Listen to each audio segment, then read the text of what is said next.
Ο πρώτος ασθενής που έλαβε εμφύτευμα εγκεφάλου από την εταιρεία Neuralink του Elon Musk μοιράστηκε την εμπειρία του αποκαλύπτοντας πως η ζωή του άλλαξε ριζικά μετά την τοποθέτηση παρά τις τεχνικές δυσκολίες που αναπόφευκτα προέκυψαν. Ο Νόλαν Αρμπό, 29 ετών, είπε ότι χρησιμοποιεί το τσιπ σχεδόν κάθε μέρα. Αυτό το επιτρέπει να κάνει αναρτήσεις στα μέσα κοινωνικής δικτύωσης, να απαντά σε email, να παίζει βιντεοπαιχνίδια, να διαβάζει κόμιξ, να μαθαίνει ιαπωνικά κτλ. Δυνατότητες που μετά το ατύχημα του έμοιαζαν αδύνατες. Ο νεαρός άνδρας έμεινε τον Ιούνιο του 2016 παράλυτος από το να βγαίνει και κάτω μετά από μια βουτιά σε ρηχά νερά.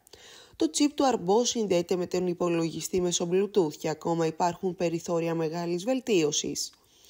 Η μπαταρία της συσκευής διαρκεί μόνο λίγες ώρες, μετά από τις οποίες πρέπει να ξαπλώσει σε ένα ειδικό μαξιλάρι και να το επαναφορτίσει. Στο μέλλον η χωρητικότητα της μπαταρίας αναμένεται να αυξηθεί.